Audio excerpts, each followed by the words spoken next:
ಮಕ್ಕಳೇ, ನನ್ನ ಎಲ್ಲ ಆತ್ಮೀಯ ವಿದ್ಯಾರ್ಥಿಗಳಿಗೆ ನಮ್ಮ ವೇದಾಂತ SSLC ಚಾನಲ್ಗೆ ಸ್ವಾಗತ. ನಾನು ನಿಮ್ಮ ಮ್ಯಾಥಮೆಟಿಕ್ಸ್ ಮೆಂಟರ್ ವೈಷ್ಣವಿ. ಮಕ್ಕಳೇ, ಈ ಎಕ್ಸಾಮ್ ಹಾಲಲ್ಲಿ ನಮ್ಮ ಕೈಗೆ ಕ್ವೆಶ್ಚನ್ ಪೇಪರ್ ಬಂದ ತಕ್ಷಣ ನಾವು ಆನ್ಸರನ್ನು ಪ್ರೆಸೆಂಟ್ ಮಾಡಲಿಕ್ಕೆ ಇರೋವಂಥದ್ದು ಒಂದೇ ಒಂದು ದಾರಿ. ಅದೇನಪ್ಪ ಅಂದರೆ ಪೇಪರಲ್ಲಿ ಆನ್ಸರ್ ಶೀಟಲ್ಲಿ ನಮ್ಮ ಉತ್ತರಗಳನ್ನು ಬರಿತಾ ಹೋಗೋದು. ಅರೆ ಮ್ಯಾಮ್, ಇದೇನು ಮ್ಯಾಮ್ ಎಲ್ರಿಗೂ ಗೊತ್ತಿರೋ ವಿಚಾರ, ಇದೇನು ಹೊಸದಾಗಿ ಹೇಳ್ತಿದ್ದೀರಲ್ಲ? ಖಂಡಿತ ಇದು ಎಲ್ರಿಗೂ ಗೊತ್ತಿರೋ ವಿಚಾರ. ಆದರೆ ಇಲ್ಲಿ ನಾವು ಗಮನ ಇಟ್ಟು ನೋಡಬೇಕಾಗಿರೋ ವಿಷಯ ಏನು ಗೊತ್ತಾ? ಎಲ್ಲರೂ ಕೂಡ ಆನ್ಸರ್ ಶೀಟಲ್ಲೇ ಆನ್ಸರನ್ನು ಬರಿತೀವಿ. ಆದರೆ ಎಲ್ಲರೂ ಯಾಕೆ ಔಟ್ ಆಫ್ ಔಟ್ ತೆಗಿಲಿಕ್ಕೆ ಸಾಧ್ಯ ಆಗ್ತಿಲ್ಲ ಅನ್ನೋದನ್ನು ನಾವು ಇಲ್ಲಿ ಆಲೋಚಿಸಬೇಕು. ಕರೆಕ್ಟ್ ಅಲ್ವಾ? ಅಂದರೆ ಪೇಪರನ್ನು ಪ್ರೆಸೆಂಟ್ ಮಾಡೋದಕ್ಕೂ ಒಂದು ರೀತಿ ನೀತಿ ಇದೆ. ಏನನ್ನು ಮಾಡಬೇಕು, ಏನನ್ನು ಮಾಡಬಾರ್ದು, ಯಾವ ರೀತಿ ಬರಿಬೇಕು, ಎಷ್ಟು ಬರಿಬಾರ್ದು, ಇದೆಲ್ಲದರ ಬಗ್ಗೆ ನಾಲೆಡ್ಜ್ ನಮಗೆ ಚೆನ್ನಾಗಿರಬೇಕು. ಹೌದಾ? ಕರೆಕ್ಟ್ ಅಲ್ವಾ? ಎಸ್. ಹಾಗಿದ್ರೆ ಪೇಪರ್ ಪ್ರೆಸೆಂಟೇಷನ್ ಯಾವ ರೀತಿ ಇದ್ದರೆ ನಮಗೆ ಒಳ್ಳೆ ಸ್ಕೋರ್ ಆಗುತ್ತೆ ಅನ್ನೋದನ್ನು ಇವತ್ತಿನ ಈ ಒಂದು ಸೆಷನಲ್ಲಿ ನಾವು ತಿಳ್ಕೊಳ್ಳೋಣ. ಓಕೆ. ಸೊ ಕಳೆದ ವರ್ಷ ಅಂದರೆ 2025 ಮಾರ್ಚಲ್ಲಿ ನಡೆದಂಥ SSLC ಎಕ್ಸಾಮಿನೇಷನ್ನ ಮ್ಯಾಥಮೆಟಿಕ್ಸ್ ಆನ್ಸರ್ ಶೀಟನ್ನು ನಾನಿಲ್ಲಿ ತಂದಿದ್ದೀನಿ ಮಕ್ಕಳೇ, ಒಬ್ಬ ವಿದ್ಯಾರ್ಥಿದು. ಸೊ ಈ ಒಂದು ಆನ್ಸರ್ ಶೀಟ್, ಈ ಒಂದು ವಿದ್ಯಾರ್ಥಿ ಬೇಸಿಕಲಿ 80ಕ್ಕೆ 80 80 ಔಟ್ ಆಫ್ 80 ಮಾರ್ಕ್ಸನ್ನು ತೆಗೆದಿದ್ದಾರೆ. ಓಕೆ. ಹಾಗಿದ್ರೆ ಅವರ ಆನ್ಸರ್ ಶೀಟ್ ಯಾವ ರೀತಿ ಇದೆ, ಅವ್ರು ಯಾವ ರೀತಿ ಪ್ರೆಸೆಂಟ್ ಮಾಡಿದ್ದಾರೆ ಅನ್ನೋದನ್ನು ನಾವಿವತ್ತು ಅನಲೈಸ್ ಮಾಡ್ತಾ ಹೋಗೋಣ. All right? ಎಸ್. ಸೊ ಮತ್ತೊಂದು ವಿಷಯ, ನಿಮಗೆ ಈ ಒಂದು ಆನ್ಸರ್ ಶೀಟನ್ನು ಕೊಟ್ಟಾಗ ಈ ಅಭ್ಯರ್ಥಿಗಳಿಗೆ ಸಾಮಾನ್ಯ ಸೂಚನೆಗಳು ಅಂಥೇಳಿ ಇನ್ಸ್ಟ್ರಕ್ಷನ್ ಕೊಟ್ಟಿರ್ತಾರೆ. ದಯವಿಟ್ಟು ಎಲ್ಲರೂ ಕೂಡ ಅದನ್ನು ಮೊದಲನೇದಾಗಿ ಓದಿ. ಸ್ಟಾರ್ಟಿಂಗ್ 15 ನಿಮಿಷ ನಿಮಗೇನು ಟೈಮ್ ಇರುತ್ತಲ್ಲ, ಆವಾಗ ನೀವೇನು ಮಾಡಬೇಕು, ಈ ಇನ್ಸ್ಟ್ರಕ್ಷನ್ಗಳನ್ನೆಲ್ಲ ಓದಬೇಕು. ಓದಿ, ತುಂಬಾ ಇಂಪಾರ್ಟೆಂಟ್ ಇದು. ಓಕೆ. ಸೊ ಏನೇನೆಲ್ಲ ಕಾಮನ್ ಆಗಿ ನೀವು ಮಾಡಬೇಕು, ಯಾವುದನ್ನು ನೀವು ಮಾಡಬೇಕು ಮಾಡಬಾರ್ದು ಅನ್ನೋದನ್ನು ಕೂಡ ಇಲ್ಲಿ ಹೇಳಿದ್ದಾರೆ. ಹೌದಾ? ಸೊ ಇದ್ರ ಬಗ್ಗೆ ನಾನು ಇನ್ನೊಂದು ವಿಡಿಯೋದಲ್ಲಿ ನೀಟಾಗಿ ಡೀಟೇಲ್ ಆಗಿ ಹೇಳ್ತೀನಿ, ಏನು ಮಾಡಬೇಕು ಏನು ಮಾಡಬಾರ್ದು ಎಕ್ಸಾಮ್ ಟೈಮಲ್ಲಿ ಅಂತ. All right? ಸರಿ. ಹಾಗಿದ್ರೆ ಈಗ ನಾವು ಆನ್ಸರ್ ಶೀಟನ್ನು ಮಾತ್ರ ಅನಲೈಸ್ ಮಾಡ್ತಾ ಹೋಗೋಣ. ಈ ಒಂದು ಇನ್ಸ್ಟ್ರಕ್ಷನ್ ಏನಿದೆಯಲ್ಲ, ಇದ್ರ ಬಗ್ಗೆ ನಾನು ಮತ್ತೊಮ್ಮೆ ಇನ್ ಡೀಟೇಲ್ ಆಗಿ ಚರ್ಚೆ ಮಾಡ್ತೀನಿ. Okay, fine. ಈಗ ನೋಡಿ, ಮೊದಲನೇ ಒಂದು ಪ್ರಶ್ನೆ ನಿಮಗೆ ಬರುವಂಥದ್ದು. ಹೌದಾ? ಸೊ ಫಸ್ಟ್ ಆಫ್ ಆಲ್ ನಿಮಗೆ ಬರುವಂತಹ ಪ್ರಶ್ನೆಗಳೇ ಮಲ್ಟಿಪಲ್ ಚಾಯ್ಸ್ ಕ್ವೆಶನ್ಸ್. ಹೌದಾ? ಸೊ ಫಸ್ಟ್ ಮೇನಲ್ಲಿ ಇರುವಂಥದ್ದು. ಸೊ ನೀವಿಲ್ಲಿ ಗಮನಿಸಬಹುದು, ಈ ಒಂದು ಸ್ಟೂಡೆಂಟ್ ಆನ್ಸರನ್ನು ಯಾವ ರೀತಿ ಬರೆದಿದ್ದಾರೆ. ಮ್ಯಾಮ್, ನಾವು ಬರೆದ ಹಾಗೆ ಬರೆದಿದ್ದಾರೆ. ಆದರೆ ಇದ್ರ ಜೊತೆಗೆ ನೀವು ಗಮನಿಸಬೇಕಾಗಿರೋದು, ಇಲ್ಲಿ ನೀಟಾಗಿ ರೋಮನ್ ನಂಬರ್ ಹಾಕಿದ್ದಾರೆ, ಅಂದರೆ ಯಾವ ಮೇನ್ ಅಂತ ರೆಪ್ರೆಸೆಂಟ್ ಮಾಡಿದ್ದಾರೆ. ಅದರ ಜೊತೆಗೆ ಪ್ರತಿಯೊಂದು ಪ್ರಶ್ನೆಗೂ ಕೂಡ ಕ್ವೆಶನ್ ನಂಬರ್ ಇದೆ. ಹಾಗೆ ಆನ್ಸರನ್ನು ಯಾವ ರೀತಿ ರೆಪ್ರೆಸೆಂಟ್ ಮಾಡಿದ್ದಾರೆ. ಈಗ ಫಸ್ಟ್ ಕ್ವೆಶನ್ಗೆ ಆನ್ಸರು ಆಪ್ಷನ್ ಡಿ ಅಂತ ಅವರು ಬರೆದಿಲ್ಲ, ಅಥವಾ ಆಪ್ಷನ್ ಡಿಗೆ ಇರುವಂಥ ವ್ಯಾಲ್ಯೂ 6, ಬರೀ 6 ಬರೆದಿಲ್ಲ. ಆಪ್ಷನ್ ಡಿ ಹಾಗೆ 6 ಎರಡೂ ಬರೆದಿದ್ದಾರೆ. ಇದನ್ನು ನೀವು ಗಮನಿಸಬೇಕು. ಕೆಲವೊಂದು ಸಲ ಏನು ಮಾಡ್ತೀರಾ ನೀವು ಅಂದರೆ, ತುಂಬ ಎಕ್ಸೈಟ್ಮೆಂಟಲ್ಲೋ ಅಥವಾ ಎಲ್ಲ ಗೊತ್ತಿದ್ರೂ ತಪ್ಪು ಮಾಡೋ ಅಂಥವ್ರು ತುಂಬ ಜನ ಇರ್ತೀರ. ಎಲ್ಲ ಗೊತ್ತಿದ್ದು ತಪ್ಪು ಮಾಡೋದು ಅಂದರೆ, ಆಪ್ಷನ್ ಡಿನೇ ಕರೆಕ್ಟ್ ಅಂತ ಗೊತ್ತಿರುತ್ತೆ, ಬರೀ ಆಪ್ಷನ್ ಡಿ ಅಂತ ಬರೀತೀರಾ, ಮುಂದೆ 6 ಅಂತ ಬರೆಯೋದು ಮರ್ತು ಬಿಡ್ತೀರಾ. ಇಲ್ಲ, 6 ಅಂತ ಬರೆದು ಬಿಡ್ತೀರಾ, ಆಪ್ಷನ್ ಡಿನ ಹೆಗರಿಸ್ಬಿಡ್ತೀರಾ. ಹಿಂಗೆ ಮಾಡಿದರೆ ಮಾರ್ಕ್ಸನ್ನು ಅವರು ಕೊಡೋದಿಲ್ಲ. ಯಾವ ಆಪ್ಷನ್ನಿಗೇನು ಉತ್ತರ ಎರಡೂ ಬರೆದು ಬಿಡ್ರಿ. ಅರ್ಥ ಆಯ್ತಲ್ಲ? ಪ್ರತಿಯೊಂದು ಪ್ರಶ್ನೆಗೂ ಕೂಡ ಅಷ್ಟೇ, ಆಪ್ಷನ್ ಯಾವುದು ಅನ್ನೋದನ್ನು ಮೆನ್ಷನ್ ಮಾಡಿ, ಅದ್ರ ಮುಂದೆ ಆನ್ಸರನ್ನು ಕೂಡ ತಪ್ಪದೇ ಮೆನ್ಷನ್ ಮಾಡಿ. ಅರ್ಥ ಆಗ್ತಿದೆನಾ? ಸೊ ನೀವಿಲ್ಲಿ ಗಮನಿಸಬಹುದು, ಒಂದು ರೆಡ್ ಇಂಕಲ್ಲಿ ಇನ್ನೊಂದು ಗ್ರೀನ್ ಇಂಕಲ್ಲಿ ಅವರು ಏನು ಮಾಡಿದ್ದಾರೆ, ಕರೆಕ್ಷನ್ ಮಾಡಿದ್ದಾರೆ. ಅಂದರೆ 2 ಹಂತದಲ್ಲಿ ಇದು ಆಗುತ್ತೆ ಕರೆಕ್ಷನ್. ಹೌದಾ? ಸ್ಪೆಷಲಿ ಔಟ್ ಆಫ್ ಔಟ್ ತೆಗೆದಿದ್ದಾರೆ ಅಂದರೆ ಕ್ರಾಸ್ ಚೆಕ್ ಮಾಡೇ ಮಾಡ್ತಾರೆ. ಅರ್ಥ ಆಗ್ತಿದೆನಾ? ಸೊ ಎಲ್ಲ ಪೇಪರ್ಗಳು ಕೂಡ ಕ್ರಾಸ್ ಚೆಕ್ ಆಗುತ್ತೆ 2 ಸಲ, ಒಬ್ಬರಿಗೆ ಅಂತಲ್ಲ ನಾನು ಹೇಳ್ತಿರೋದು. ಹಾಗಾಗಿ ನೀವು ಪ್ರತಿಯೊಂದನ್ನು ಕೂಡ ನೀಟಾಗಿ ಪ್ರೆಸೆಂಟ್ ಮಾಡಿ. ಅರ್ಥ ಆಗ್ತಿದೆ ಅಲ್ಲ? ಕ್ವೆಶನ್ ನಂಬರ್ ಹಾಕೋದನ್ನು ಮರಿಬೇಡಿ, ಆಪ್ಷನ್ಗಳನ್ನು ಹಾಕೋದನ್ನು ಮರಿಬೇಡಿ, ಆಪ್ಷನ್ನ ಮುಂದೆ ಆನ್ಸರನ್ನು ಬರೆಯೋದನ್ನು ಮರಿಬೇಡಿ. ಕ್ಲಿಯರ್? ಇದು ಫಸ್ಟ್ ಮೇನ್, ಅಂದರೆ ಮಲ್ಟಿಪಲ್ ಚಾಯ್ಸ್ ಪ್ರಶ್ನೆ. ಓಕೆ. ಸೊ ಈ ಭಾಗದಲ್ಲಿ ನೋಡಿ, ಈ ರೈಟ್ ಭಾಗ ಏನಿದೆಯಲ್ಲ, ಬಲಭಾಗ, ಇದನ್ನು ಯಾವುದೇ ಕಾರಣಕ್ಕೂ ನೀವು ಟಚ್ ಮಾಡಬಾರ್ದು. ಈ ರೀತಿ ಕಾಣಿಸ್ತಿದೆ ಅಲ್ಲ? ಇಲ್ಲಿಂದ ಆಚೆಗೆ ನಿಮ್ಮ ಒಂದು ಆನ್ಸರ್ಸ್ ಹೋಗೋ ಹಾಗಿಲ್ಲ. ಯಾಕೆಂದರೆ ಇಲ್ಲಿ ಅವರು ಮಾರ್ಕ್ಸ್ಗಳನ್ನು ಹಾಕೋದಕ್ಕೆ ಜಾಗ ಬಿಟ್ಕೊಂಡಿರ್ತಾರೆ, ಕಾಲಮ್. ಅರ್ಥ ಆಯ್ತಾ? ಸೊ ಅದನ್ನು ಕೂಡ ಇನ್ಸ್ಟ್ರಕ್ಷನಲ್ಲಿ ಬರೆದಿದ್ದಾರೆ.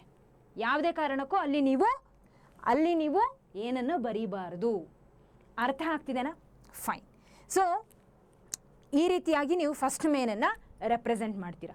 ಇನ್ನು ನಿಮಗೇನಾದರೂ ರಫ್ ವರ್ಕ್ ಮಾಡಬೇಕು ಅಂತ ಇದ್ದರೆ ಪ್ರತಿಯೊಂದು ಪೇಜ್ನ ಕೆಳಗಡೆಗೆ ಒಂದು ಸ್ಪೇಸನ್ನು ಕೊಟ್ಟಿರ್ತಾರೆ. ನಿಮಗೇನೇ ಡೌಟ್ ಇರಲಿ, ಏನಾದರೂ ನೀವು ಬರ್ಕೋಬಹುದು. ಈ ಒಂದು ಆನ್ಸರಿಗೆ ಸಂಬಂಧಪಟ್ಟಿದ್ದೇನಾದರೂ ನೀವು ಟ್ರಯಲ್ ಆ್ಯಂಡ್ ಎರರ್ ಮಾಡ್ಕೋಬೋದು. ಇಲ್ಲಿ ಕೆಳಗಡೆ ಇರುತ್ತೆ, ಇಲ್ಲಿ ನೀವು ಯೂಸ್ ಮಾಡ್ಕೋಬೋದು. ಪ್ರತಿ ಶೀಟ್ನ ಕೆಳಗೂ ಇರುತ್ತೆ. ಡನ್? ಓಕೆ. ಸೊ ಈಗ ನೆಕ್ಸ್ಟು 1 ಮಾರ್ಕಿನ ಪ್ರಶ್ನೆಗಳು. ಹೌದಾ, 1 ಮಾರ್ಕಿಂದು ಪ್ರಶ್ನೆ ಇದೆ. ಇಲ್ಲಿ ಸ್ವಲ್ಪ ಹೆಗರಿದೆ, ಈ ಭಾಗ ಹೋಗಿದೆ. 1 ಮಾರ್ಕಿಂದು ಪ್ರಶ್ನೆಗಳು. ಓಕೆ, ಅಂದರೆ ಫಸ್ಟು ಮಲ್ಟಿಪಲ್ ಚಾಯ್ಸ್ ಆದಮೇಲೆ ಶಾರ್ಟ್ ಆನ್ಸರ್ 1 ಮಾರ್ಕ್ ಪ್ರಶ್ನೆಗಳೇನು ಬರ್ತಾವಲ್ಲ ಅದ್ರ ಬಗ್ಗೆ ನಾನು ಮಾತಾಡ್ತಿದ್ದೀನಿ. ಸೊ ಅದನ್ನು ಈ ಸ್ಟೂಡೆಂಟ್ ಇಲ್ಲಿ ಬರೆದಿರೋದು. ಓಕೆ, ಸೊ 1 ಮಾರ್ಕಿನ ಪ್ರಶ್ನೆಗಳನ್ನು ಅಂದರೆ ಸೆಕೆಂಡ್ ಮೇನ್ ಇದು ಬೇಸಿಕಲಿ ಇಲ್ಲಿ ತನಕ ಇದೆ. ಸೆಕೆಂಡ್ ಮೇನ್ ಎಲ್ಲ 1 ಮಾರ್ಕಿಂದು ಪ್ರಶ್ನೆಗಳು. ನೋಡಿ, first question mostly degree of polynomial ಕೇಳಿದರೆ. Degree of linear polynomial is 1. Linear polynomial degree ಏನು ಅಂತ ಕೇಳಿದಾರಲ್ಲ, ಅದನ್ನು ನೀಟಾಗಿ ಸ್ಟೇಟ್ಮೆಂಟ್ ಬರೆದಿದ್ದಾರೆ. The degree of a linear polynomial is 1. ಹೌದಾ, ಆ 1ಅನ್ನು ಹೈಲೈಟ್ ಕೂಡ ಮಾಡಿದ್ದಾರೆ. ನೋಡಿ, ಯಾವುದೇ ಉತ್ತರ ಬರೆದಾಗ ಅದನ್ನು ಹೈಲೈಟ್ ಮಾಡಿ, ನಾನು ತುಂಬ ಸಲ ಹೇಳಿದ್ದೀನಿ ಕೂಡ ಇದನ್ನು. ಉತ್ತರ ಸಿಕ್ಕಿದ ತಕ್ಷಣ, ಉತ್ತರ ಬರೆದ ಮೇಲೆ ಅದನ್ನು ದಯವಿಟ್ಟು ನೀವು ಸಪ್ರೇಟಾಗಿ ಹೈಲೈಟ್ ಮಾಡಿ. ಪೆನ್ಸಿಲಿಂದ ಹೈಲೈಟ್ ಮಾಡಿಬಿಡ್ರಿ, ತುಂಬ ಈಸಿ ಆಗುತ್ತೆ. ಓಕೆ, ಅರ್ಥ ಆಯ್ತಲ್ಲ? ಎಸ್. ಸೊ ಹಾಗಿದ್ರೆ ನೆಕ್ಸ್ಟು ನೀವು ನೋಡ್ತಾ ಹೋದರೆ ಎಲ್ಲದಕ್ಕೂ ಕೂಡ ಅಷ್ಟೇ. ನೋಡಿ, 1 ಮಾರ್ಕಿನ ಪ್ರಶ್ನೆ ಆದರೂ ಕೂಡ ಕಂಪ್ಲೀಟ್ ಸ್ಟೇಟ್ಮೆಂಟಲ್ಲಿ ಬರೆದಿದ್ದಾರೆ. ಇನ್ನೊಂದು ವಿಷಯ ಏನು ಗೊತ್ತಾ, ಈ ಕ್ಯೂಬ್ ಆಗಿರ್ಬೋದು, ಏರಿಯಾ ಆಗಿರಬಹುದು. ಓಕೆ, ಕ್ಯೂಬ್ ಅಂದರೆ ವಾಲ್ಯೂಮ್ ಆಗಿರಬಹುದು, ಏರಿಯಾ ಆಗಿರಬಹುದು, ಅವುಗಳ ಯೂನಿಟ್ಸನ್ನು ನೀವು ಮೆನ್ಷನ್ ಮಾಡೋದನ್ನು ಮರಿಬೇಡಿ. ಸ್ಕ್ವಯರ್ ಯೂನಿಟ್ಸ್, ಸೆಂಟಿಮೀಟರ್ ಕ್ಯೂಬ್, ಅರ್ಥ ಆಗ್ತಿದೆನಾ? ಆ ಯೂನಿಟ್ಸ್ಗಳಿಗೂ ಕೂಡ ಮಾರ್ಕ್ಸ್ ಇರುತ್ತೆ. ಸ್ಕ್ವಯರು, ಕ್ಯೂಬು ಇವುಗಳನ್ನು ನೀಟಾಗಿ ಮೆನ್ಷನ್ ಮಾಡಿ. ಓಕೆ, ಇಲ್ಲಾಂದರೆ ಅದಕ್ಕೆ ಅರ್ಧ ಮಾರ್ಕ್ಸು ತೆಗೆದುಬಿಡ್ತಾರೆ. ಡನ್? ಓಕೆ. ಸೊ ಈ ರೀತಿಯಾಗಿ ನೀಟಾಗಿ ನೀವು ಪ್ರೆಸೆಂಟನ್ನು ಮಾಡಬೇಕು. ಸೊ ಅದಕ್ಕೆ ಪ್ರತಿಯೊಂದು ಸ್ಟೆಪ್ಪಿಗೂ ಕೂಡ ಉತ್ತರ ಇರುತ್ತೆ. ಅರ್ಥ ಆಗ್ತಿದೆ ಅಲ್ವಾ ನಾನು ಹೇಳ್ತಿರೋದು? Done. The modal class of the given frequency distribution table is 3 to 5. Okay, mention ಮಾಡಿದ್ದಾರೆ ಆ ಸ್ಟೂಡೆಂಟು. ಮೋಡ್ ಏನಪ್ಪ 3.8, ಮೋಡಲ್ ಕ್ಲಾಸ್ ಏನು 3 to 5. Okay, fine, all right. So ಇಲ್ಲಿ ನೀವು ಇದನ್ನು ಬರ್ದಿಲ್ಲ ಅಂದ್ರೂ ಮೋಡಲ್ ಕ್ಲಾಸನ್ನು ನೀಟಾಗಿ ರೆಪ್ರೆಸೆಂಟ್ ಮಾಡಿ. ಮೋಡಲ್ ಕ್ಲಾಸನ್ನು ನೀಟಾಗಿ ರೆಪ್ರೆಸೆಂಟ್ ಮಾಡಿ. ಏನದು ಮೋಡಲ್ ಕ್ಲಾಸ್ 3 to 5 ಇದೆ. ಹೌದಾ, ಅದನ್ನು ನೀವು ಹೈಲೈಟ್ ಮಾಡಿ. ಇನ್ನು the probability of N impossible event is 0. ನೋಡಿ, 0 ಕೂಡ ಅವ್ರು ನೀಟಾಗಿ ರೆಪ್ರೆಸೆಂಟ್ ಮಾಡಿದ್ದಾರೆ. ಈಗ ನೀವು ಇದಕ್ಕೇನಾದರೂ ಈ ಒಂದು ಪ್ರಶ್ನೆಗೆ ಸ್ಟೇಟ್ಮೆಂಟ್ ಬರೀದೆ ಡೈರೆಕ್ಟಾಗಿ 0 ಅಂತ ಬರೆದ್ಬಿಟ್ರಿ ಅಂತ ಇಟ್ಕೊಳ್ರಿ. 0 ಏನಿದು 0 ಅಂತ ಬರ್ತಾನಲ್ಲ ಈ ಹುಡುಗ, ಅವರಿಗೆ ಒಂದ್ಸಲ ಗೊತ್ತಾಗಲ್ಲ. ಅವ್ರು ಏನು ಮಾಡ್ತಿರ್ತಾರೆ, ಕ್ವಿಕ್ಕಾಗಿ ಸ್ಟೇಟ್ಮೆಂಟನ್ನು ನೋಡ್ತಿರ್ತಾರೆ, ಆನ್ಸರ್ ಹಾಕ್ತಾ ಅಂದರೆ ವ್ಯಾಲ್ಯೂಯೇಷನ್ ಮಾಡ್ತಾ ಹೋಗ್ತಿರ್ತಾರೆ. ಬರೀ 0 ಹಾಕಿದರೆ ಈ ಹುಡುಗ ನಮಗೆ 0 ಕೊಟ್ಟನಲ್ಲ ಅನ್ಕೊತಾರೆ. ಹೌದಾ? ಸೊ ನೀವೇನು ಮಾಡಬೇಕು, ಸ್ಟೇಟ್ಮೆಂಟನ್ನು ಕಂಪ್ಲೀಟಾಗಿ ಬರೀಬೇಕು. ಇನ್ನು ಪೇರ್ ಆಫ್ ಲೀನಿಯರ್ ಇಕ್ವೇಷನಲ್ಲಿ ನಿಮಗೆ ನೋಡಿ ಎಷ್ಟು ಸೊಲ್ಯೂಷನ್ನು ಅಥವಾ ಇದು ಯಾವ ರೀತಿ ಲೈನು ಅಂತ ಕೇಳಿದಾಗ ನೀವೇನು ಮಾಡಬೇಕು, ಆ ಒಂದು ಲೈನ್ಗಳ ರೇಷಿಯೋನ ಬರೀಬೇಕು ನೀಟಾಗಿ. ನೋಡಿ, A1/A2, B1/B2, C1/C2 ಯಾವ ರೀತಿ ಇದೆ ಅವುಗಳ ರೇಷಿಯೋ ಬರೆದಿದ್ದಾರೆ. ಹಾಗೆ ಈ ರೇಷಿಯೋಗಳು ಯಾವ ರೀತಿ ಇದೆ, A1/A2 is not equal to B1/B2 ಇದೆನಾ, ಅದನ್ನು ರೆಪ್ರೆಸೆಂಟ್ ಮಾಡಿದ್ದಾರೆ. ಇಲ್ಲ A1/A2, B1/B2, C1/C2 ಮೂರು ಈಕ್ವಲ್ ಇದೆನಾ, ಅದನ್ನು ರೆಪ್ರೆಸೆಂಟ್ ಮಾಡಿದ್ದಾರೆ. ಸೊ ಪ್ರತಿಯೊಂದು ನಾನೇನು ಹೇಳ್ತಿದ್ದೀನಿ ಅಂದರೆ ನಿಮಗೇನು ಗೊತ್ತಿದೆನೋ ಅದನ್ನು ನೀಟಾಗಿ ರೆಪ್ರೆಸೆಂಟ್ ಮಾಡಿ, ಸ್ಟೆಪ್ ವೈಸ್ ರೆಪ್ರೆಸೆಂಟ್ ಮಾಡಿ. ಯಾಕೆಂದರೆ ಇಲ್ಲಿ ಬಾಯಿಂದ ನಾವೇನು ಹೇಳೋದಿಲ್ಲ, ಏನೇ ರೆಪ್ರೆಸೆಂಟ್ ಮಾಡಿದ್ರೂ ಕೂಡ ನಿಮ್ಮ ತಲೆಯಲ್ಲಿರೋದು ಬರಹದ ಮುಖಾಂತರನೇ ಮಾಡ್ತೀವಿ. ಕರೆಕ್ಟ್ ಅಲ್ವಾ? ಸೊ ಹಾಗಿದ್ರೆ what you should do, represent it clearly, precisely. Okay, all right. So ಇನ್ನು 2 ಮಾರ್ಕಿನ ಪ್ರಶ್ನೆ ಕಡೆಗೆ ಇವಾಗ ಬರೋಣ. ಸೊ ಇದಿಷ್ಟು ಇಲ್ಲಿ ತನಕ 1 ಮಾರ್ಕಿಂದ ಆಯಿತು. 2 ಮಾರ್ಕಿಂದು ನೀವು ನೋಡಬಹುದು, ಇಲ್ಲಿನೂ ಅಷ್ಟೇ ತುಂಬಾ ಇಂಪಾರ್ಟೆಂಟ್, ಸ್ಟೆಪ್ಗಳು ತುಂಬ ಇಂಪಾರ್ಟೆಂಟ್ ಯಾವಾಗಲೂ ಕೂಡ. Okay, so angle ABC 90 degree, ಸೈಡ್ಗಳನ್ನು ಬರ್ಕೊಂಡಿದ್ದಾರೆ. What to find, sine alpha tan theta. So sine alpha ಅಂದರೆ ಏನು, ಆಪೋಸಿಟ್ ಬೈ ಹೈಪೋಟಿನ್ಯೂಸ್. ಟ್ಯಾನ್ ಅಂದರೆ ಆಪೋಸಿಟ್ ಬೈ ಬೇಸ್, ಅದನ್ನು ರೇಷಿಯೋನು ಬರೆದಿದ್ದಾರೆ. ಹೌದಾ, ಅದ್ರ ಮುಂದ್ಗಡೆ ಇರೋವಂಥ ವ್ಯಾಲ್ಯೂ ಬರೆದಿದ್ದಾರೆ. ಸೊ ಈ ರೀತಿ ಸ್ಟೆಪ್ ವೈಸ್ ಬರೀರಿ ನೀಟಾಗಿ, you will get complete marks. ಈ ಆನ್ಸರ್ ತೋರಿಸ್ಕೊಡುತ್ತೆ ನೀವು ಎಷ್ಟು ನೀಟಾಗಿ ಕಾನ್ಸೆಪ್ಟನ್ನು ಅರ್ಥ ಮಾಡ್ಕೊಂಡಿದ್ದೀರಾ ಅಂತ. Okay, yes. ಈಗ ಮುಂದೆ ಅಗೇನ್ ನೋಡಿ, ಈ ಪ್ರಶ್ನೆಯಲ್ಲಿ ಇರ್ರ್ಯಾಷನಲ್ ಪ್ರೂವಿಂಗ್ ಕೇಳಿದ್ದಾರೆ.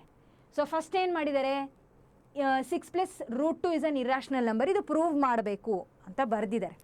ಅದಾದಮೇಲೆ ಅದನ್ನು ರ್ಯಾಷನಲ್ ಅಂತ ಹೇಳಿ ಕನ್ಸಿಡರ್ ಮಾಡ್ಕೊಂಡಿದ್ದಾರೆ.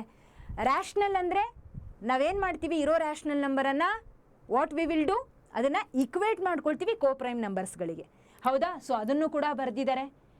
ಸೊ ಇಲ್ಲಿ ಅದಾದಮೇಲೆ ನೆಕ್ಸ್ಟ್ ಸ್ಟೆಪ್ ನೋಡಿ, ಇಷ್ಟು ನೀವು ಬರೆದ್ರಿ ಅಂದರೆ ಇಲ್ಲಿ ತನಕ ಅರ್ಧ ಮಾರ್ಕ್ಸ್ ಇರುತ್ತೆ, ಇಲ್ಲಿ ತನಕ ಅರ್ಧ ಮಾರ್ಕ್ಸ್ ಇರುತ್ತೆ, ಇದಿಷ್ಟಕ್ಕೆ ಅರ್ಧ ಮಾರ್ಕ್ಸ್ ಇರುತ್ತೆ, ಫೈನಲ್ ಕನ್ಕ್ಲೂಷನ್ನಿಗೆ ಅರ್ಧ ಮಾರ್ಕ್ಸ್ ಇರುತ್ತೆ.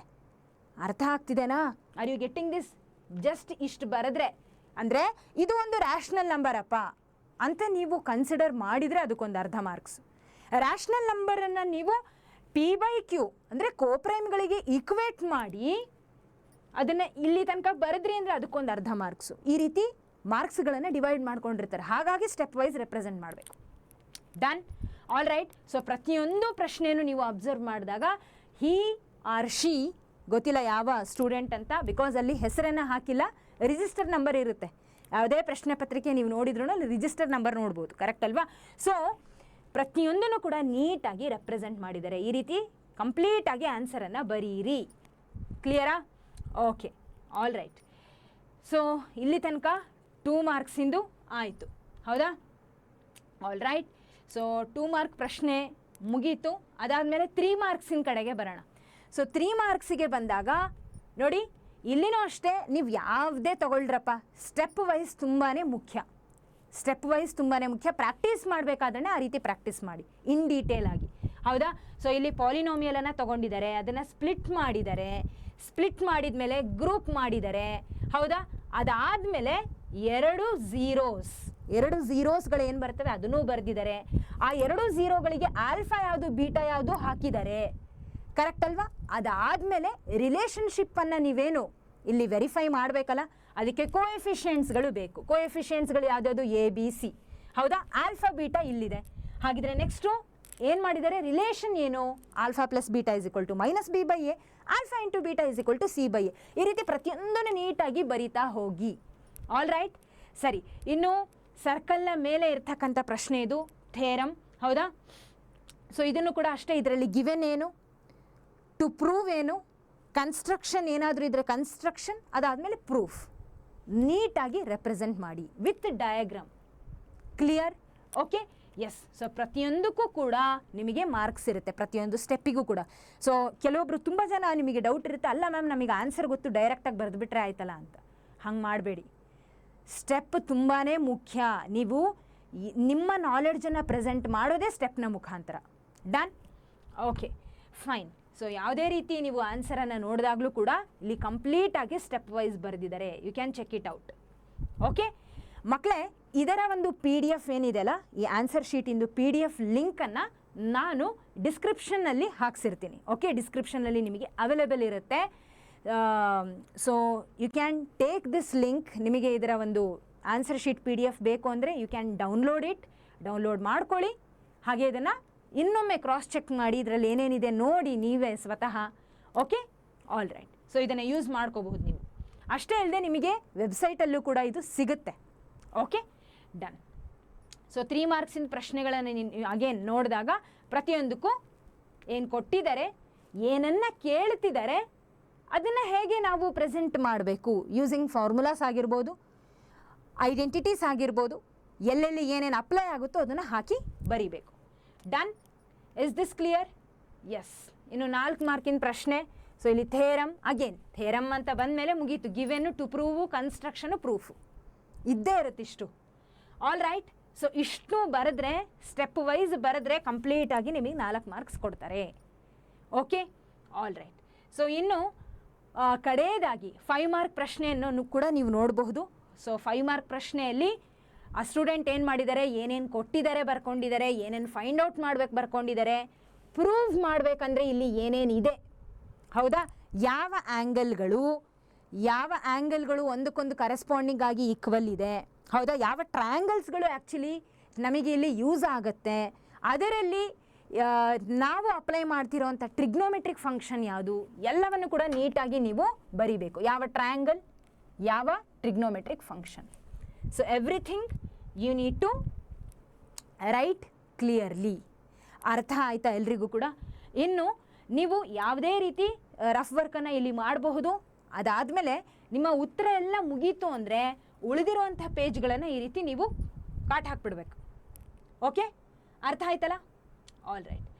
ಸೊ ಸರಿ ಮಕ್ಕಳೇ, ಐ ಬಿಲೀವ್ ನೋಡಿ ನಿಮಗೆ ಗ್ರಾಫಿಗೆ ಇಲ್ಲಿ ಸೆಪ್ರೇಟಾಗಿ ಕೊಟ್ಟಿರ್ತಾರೆ. ಗ್ರಾಫನ್ನು ರೆಪ್ರೆಸೆಂಟ್ ಮಾಡೋದಕ್ಕೆ ಕ್ವಶನ್ ನಂಬರನ್ನು ಹಾಕಿಬಿಡಿ.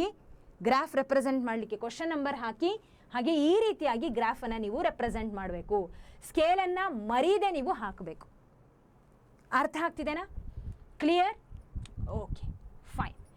ಸೊ ಐ ಬಿಲೀವ್ ಈ ಒಂದು ವಿಡಿಯೋ ಖಂಡಿತವಾಗ್ಲೂ ನಿಮಗೆ ಹೆಲ್ಪ್ ಆಗಿರುತ್ತೆ ಅಂತ. ಇಲ್ಲಿ ಏನೇ ನೀವು ರೆಪ್ರೆಸೆಂಟ್ ಮಾಡಿದ್ರೂ ಸ್ಟೆಪ್ ವೈಸ್ ರೆಪ್ರೆಸೆಂಟ್ ಮಾಡಿ. ಓಕೆ, ಅದಕ್ಕೆ ಅಲ್ಲಿ ಸ್ಟೆಪ್ ವೈಸ್ ರೆಪ್ರೆಸೆಂಟ್ ಮಾಡಬೇಕು ಅಂದರೆ ಮುಂಚೆನೇ ತಯಾರಿ ಇಲ್ಲಿಂದನೇ ನಡೆದಿರಬೇಕು. ಹೌದಾ? ಹಾಗಾಗಿ ಪ್ರಾಕ್ಟೀಸ್ ಮಾಡಬೇಕಾದ್ರೇ ನೀವು ಯಾವ ರೀತಿ ಪ್ರಾಕ್ಟೀಸ್ ಮಾಡಬೇಕು? ನೀಟಾಗಿ ಸ್ಟೆಪ್ ವೈಸ್ ಬರೆಯೋದನ್ನೇ ನೀವೊಂದು ಪ್ರಾಕ್ಟೀಸನ್ನು ಮಾಡ್ತಾ ಹೋಗಿ. ಅವಾಗೇನಾಗ್ತದೆ, ಎಕ್ಸಾಮ್ ಹಾಲಲ್ಲೂ ಕೂಡ ಆಟೋಮೆಟಿಕ್ಕಾಗಿ ನಿಮ್ಮ ಮೈಂಡ್ ಸೆಟ್ ಆಗಿರುತ್ತಲ್ಲ, ನೀಟಾಗಿ ಸ್ಟೆಪ್ ವೈಸ್ ಬರೆಯೋದಕ್ಕೆ ಅದೇ ರೀತಿ ಬರೀತೀರ. ಇಲ್ಲ ಅಂದರೆ ಒಂದೇ ಸಲ ಯಾವ ಸ್ಟೆಪ್ ಬರೀಬೇಕು, ಯಾವುದು ಬರೀಬಾರ್ದು, ಕನ್ಫ್ಯೂಷನ್ಗಳು ಶುರು ಆಗ್ತವೆ. ಪ್ರಾಕ್ಟೀಸ್ ಮಾಡಬೇಕಾದ್ರೇ ಸರಿಯಾದ ರೀತಿಯಲ್ಲಿ ಪ್ರಾಕ್ಟೀಸ್ ಮಾಡಿ. ಕ್ಲಿಯರ್? All right. ಸೊ ಮಕ್ಕಳೇ, ಆರಾಮಾಗಿ ನೀವು SSLC ಒಳ್ಳೆ ಸ್ಕೋರ್ ಮಾಡ್ತೀರಾ, ಆ ಒಂದು ನಂಬಿಕೆ ನಿಮ್ಮಲ್ಲಿರಲಿ. ಇರುವಂಥ ಟೈಮನ್ನು ನೀವು ಸರಿಯಾಗಿ ಉಪಯೋಗ ಮಾಡ್ಕೊಳ್ಳಿ ಅಂತ ಹೇಳ್ತಾ, ಮುಂದಿನ ಒಂದು ವಿಡಿಯೋದಲ್ಲಿ ಮತ್ತೊಂದು ಸಲ ಬಂದು ನಿಮಗೆ ಬೇಕಾಗಿರುವಂಥ ಸಜೆಷನ್ನ ನಾನು ಕೊಡ್ತೀನಿ. ಅಲ್ಲಿವರೆಗೂ take care everyone, have A great day. ಮತ್ತೆ ಸಿಗೋಣ. ಧನ್ಯವಾದಗಳು.